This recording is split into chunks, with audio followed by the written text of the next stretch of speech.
আরে নিশাত আপু, আপনি কেমন আছেন? ভালো। এতদিন পর বুঝি মায়ের কথা মনে পড়লো, তাই না? মনে তো সবসময় পড়ে মা, কিন্তু বিভিন্ন কাজের ঝামেলায় সময় করে উঠতে পারি না।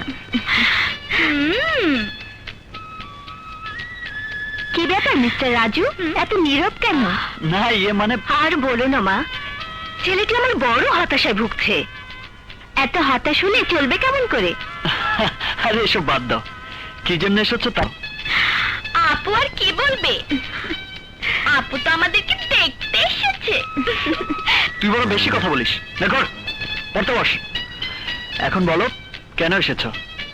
আমি এসেছি তোমাকে আমাদের বাসায় নিয়ে যেতে। ভাবি, শুধু ভাইয়াকে নিয়ে যাবে, আমাদেরকে নেবে না?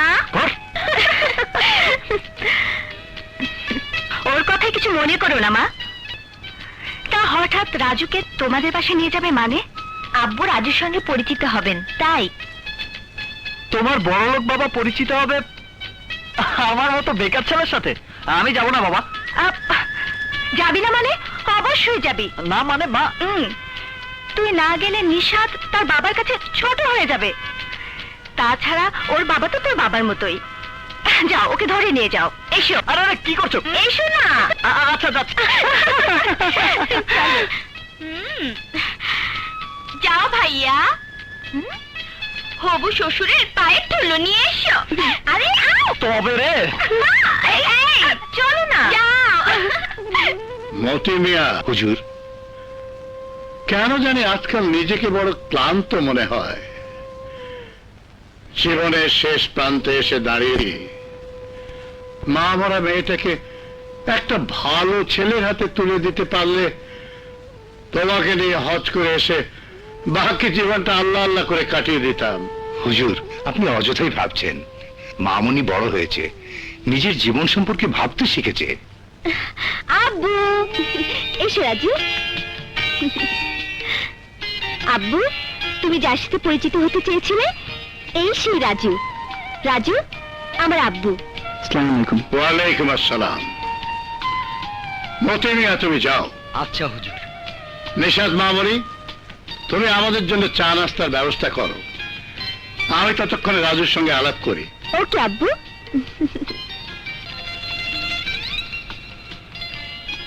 বসো।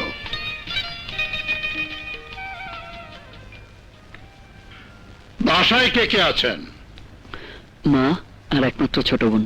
তোমার প্রফেশন, এখন কি করছো? লেখাপড়া শেষ করে চাকরির জন্য চেষ্টা করছে, কিন্তু এখনো কিছু হয়ে ওঠেনি। তাহলে সংসার চলছে কিভাবে? মা প্রফেসরি করে কোনো মতো সংসার চাল। ও, তার মানে গরিব।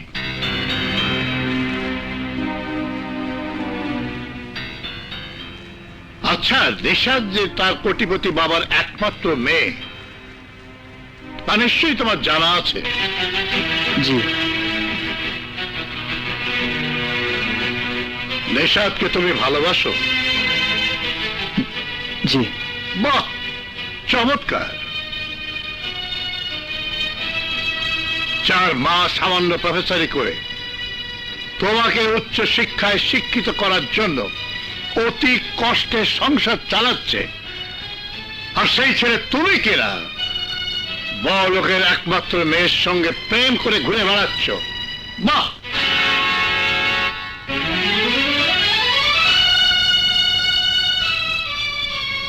তোমাদের মতো ছেলেরা বেকারত্বের হাত থেকে মুক্তি পাওয়ার জন্য চাকরির সন্ধান না করে বড়লোক হওয়ার লোভে অর্থ সম্পদশালী মেয়েকে প্রেমের ফাঁদে ফেলে বড়লোক হওয়ার স্বপ্ন দেখো।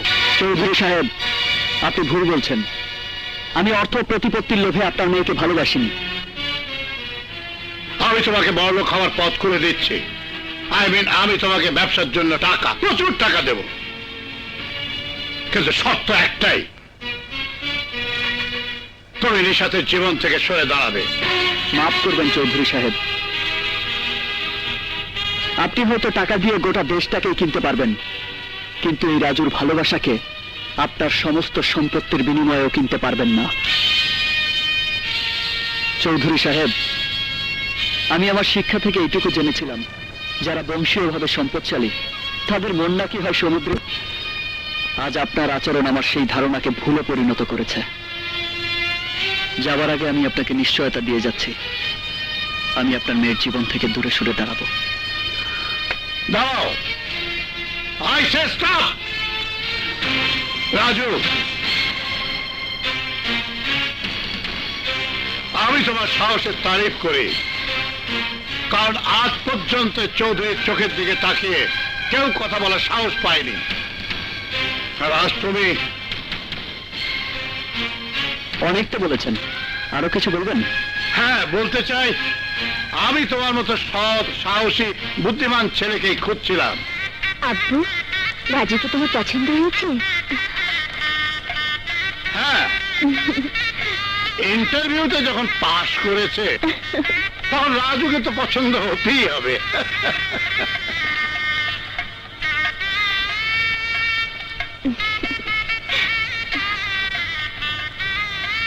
মতি মিয়া, হুজুর, রাজুকে আগামীকাল থেকে অফিসের কাজ বুঝিয়ে দিয়ে করিম বসকে একটু শান্তি দিতে চাই। কিন্তু আঙ্কেল, কোনো কিন্তু নয়, বাবার ব্যবসা বাণিজ্যের দায় দায়িত্ব তো ছেলেকেই বুঝে নিতে হয়।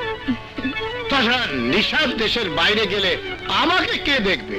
ঠিক আছে, তোমার ছেলে হতে আপত্তি থাকলে আব্বুকে সরাসরি বলে দাও। রাজুর আপত্তি থাকবে মানে? ওকে পারতেই হবে। এখন থেকে না পারলে ভবিষ্যতে কি করবে? তাছাড়া আমি তো রাজুকে অনুগ্রহ করছি না, বরং রাজু যদি অনুগ্রহ করে। হে আপনি কি বলছেন? আপনি আমার গুরুজন, আপনার আদেশ আমার শিরোধার্য। আকে মা, রাজু, বাবা এসেছিস তুই? ধর মা, আমার চাকরি হয়ে গেছে। নিশাবদের মামুন এন্ড করিম গ্রুপে আমার চাকরি হয়ে গেছে। হে আল্লাহ, তোমার দরবারে লাখ লাখ শুকরিয়া। সত্যি তুমি অসহায়ের সহায়। মাগো, তোমাকে আর কলেজের প্রফেসরই করতে হবে না। বাড়িওয়ালার বাড়ি ভাড়া, আখির পড়ার খরচ দিয়ে তোমাকে আর একদম চিন্তা করতে হবে না। আমার লক্ষ্মী বোনটিকে আমি এমএ পাস করাবো, আমার বাবার স্বপ্ন পূর্ণ করব। ভাইয়া, কি ব্যাপার ভাইয়া? মিষ্টির packet, any good news? Yes Robin, আমার চাকরি হয়ে গেছে। এখন বলো তুমি কেমন আছো? ভালো আছি। Good, very good. এবার তোমার একটা চাকরি হয়ে গেলেই আমার লক্ষ্মী বোনটিকে তোমার হাতে তুলে দেব। এখানে দাঁড়িয়ে কথা বলবি না ঘরে যাবি? হ্যাঁ চলো মা। চল ঘরে চল। চলো।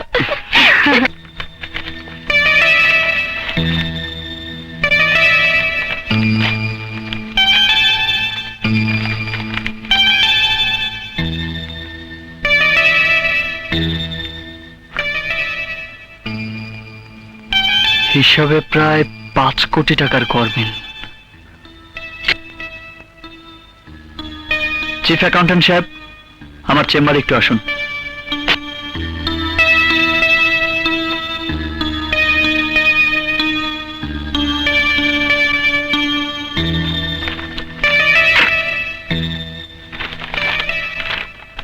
আসসালামু আলাইকুম স্যার। বসুন। এই দেখুন, বিভিন্ন সময় কোম্পানি ব্যাংক থেকে প্রায় 5 কোটি টাকা নগদ তুলেছে, কিন্তু টাকাগুলো কোন খাতে খরচ হয়েছে লেজার বুকে তার কোনো হিসাব নেই। স্যার, এই টাকা ব্যয়ের ব্যাপারে এমডি বক্স সাহেবই বলতে পারবেন। চিফ অ্যাকাউন্টেন্ট হয়ে আপনি বলতে পারছেন না? এই কোম্পানিতে চাকরি করছেন কেন? যান, এমডি সাহেবকে গিয়ে বলুন আমি 5 কোটি টাকার হিসাব চেয়েছি। Okay sir, thank you sir. What? সামান্য একটা কর্মচারী আসতে না আসতেই আমার কাছে টাকার হিসাব চেয়েছে? Yes sir. ঠিক আছে, আপনি যান, আমি দেখছি।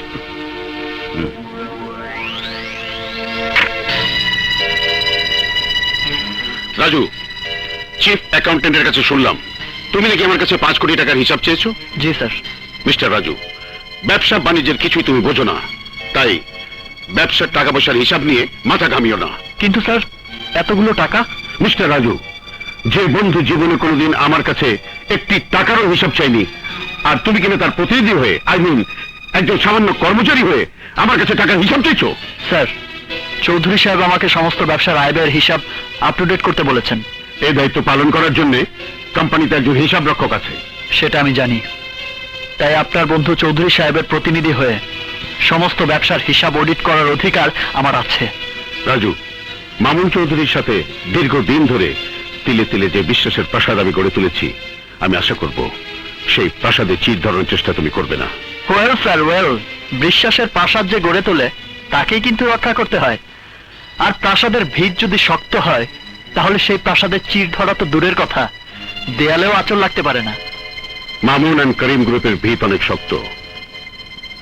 তুমি এখানে ঢিল ছুটতে চেষ্টা করো না, সেই ঢিল তোমার গায়ে লাগবে। আপনি আমাকে ভয় দেখাচ্ছেন?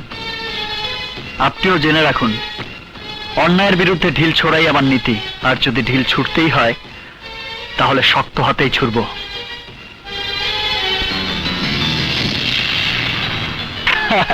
এখন বলুন ম্যাডাম, কি ডিউটি পালন করতে হবে? রাজু, আমি আগামীকাল মর্নিং ফ্লাইটে আমেরিকা চলে যাচ্ছি। তাই নাকি? ব্যবসা বাণিজ্য যেমন দেখছো তেমনি আব্বুকে দেখার দায়িত্বটাও আমি তোমার উপর ছেড়ে দিলাম। কি হলো রাজু, এমন মন খারাপ করে থাকলে চলবে?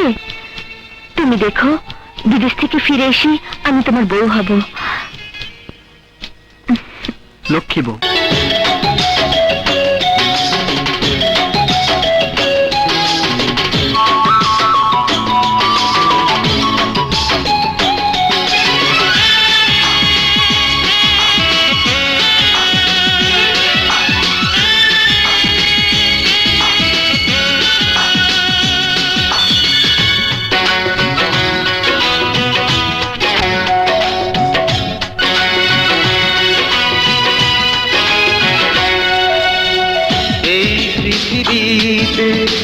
যত সুখ আছে তার চেয়ে বেশি সুখ তোমার কাছে।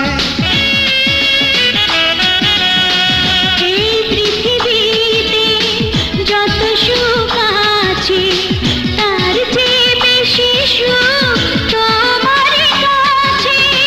প্রাণের বাঁধনে তুমি এমনি করে বেঁধে রেখো এই প্রাণ।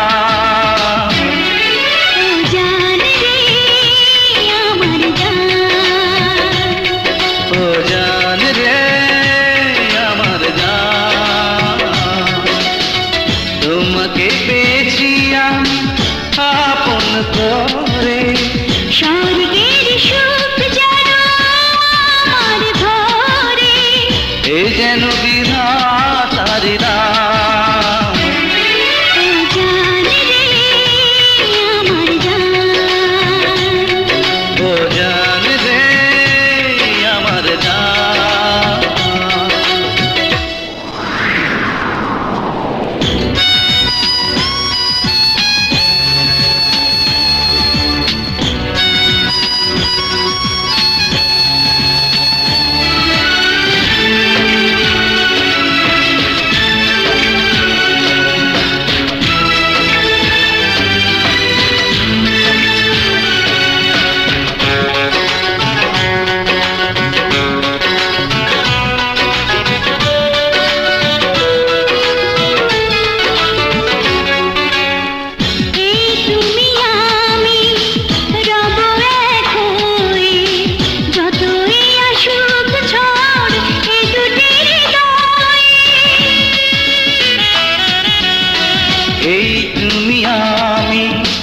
রব এক হয়ে যতই আসুক ঝড় এ দুটি হৃদয়ে।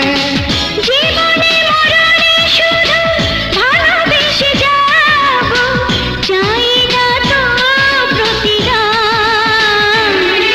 ও জান রে আমার জান, ও জান রে আমার জান, তোমাকে পেয়েছি আমি আপন করে। স্বর্গের সুখ যেন